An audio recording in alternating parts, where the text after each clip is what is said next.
uCornelius lesifundza ngaye eBhayibhelini encwadzini yemisebenzi yabapostoli. LiBhayibheli lisitshela ukuthi bekangumuntu bekamesaba uNkulunkulu. Ngesikhathi ameme Petro waze wakhuluma amagama lamakhulu kakhulu.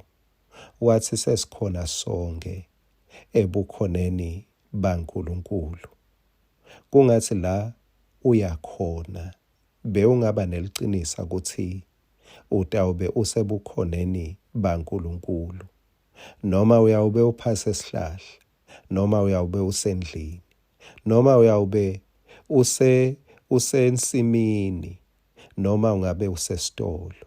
Kungathi bewungema ebukhoneni baNkulunkulu. Leni ngoba ebukhoneni benkosi kunekuphelela kwentokoto, futhi ebukhoneni benkosi kukhona ingululeko. Singwa selisuku sakavuka udle nasi sengiyakuhlephulela. Ruth sahluko 2 verse 17 na kuya ku verse 19. Ngakho-ke Ruth wachubeka wakhwimita laze layawushona. Wathi kube akubhule kwaba ngemakilogram labengaba 10. Wakuthatha wahamba nako waya ekhaya. Wakhombisa uninatala sonke isivuno sakhe.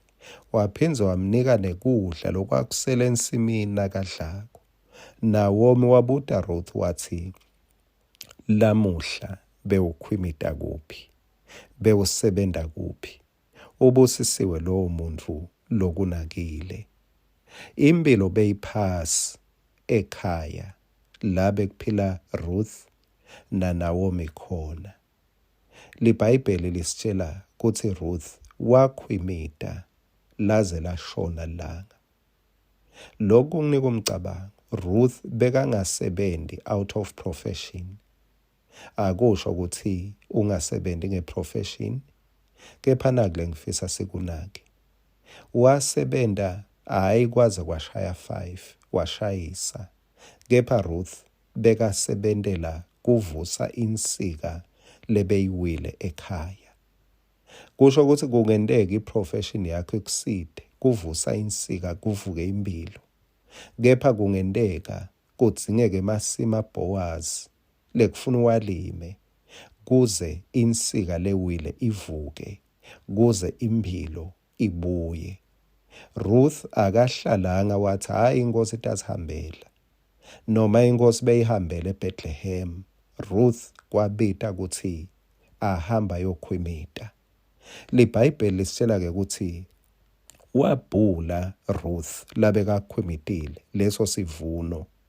Ngicela-ke sinake nganange emagama wase uyahamba uyawukwetfula sivuno noma umkhwimito wakhe kuNawomi. Ngathi bekathi Nawomi awuhlole umsebenzi wami.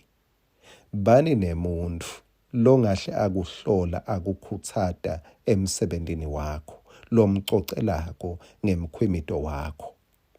Naku-ke lengifisa ukuthi noma ngakude lotakubuta lemibuto, kepha utibute wena. Noma ngakude lokubutako lombuto, kepha kube ngathi njalo ekushoneni kwelanga uphambi kwenkosi Jesu uphendula nayi imibuto lemibili leyabutwa nguNawomi. Uthi lamuhla bewukhwimita kuphi? Bekabona lo mkhicito Nawomi waba nekumangala nenjabulo.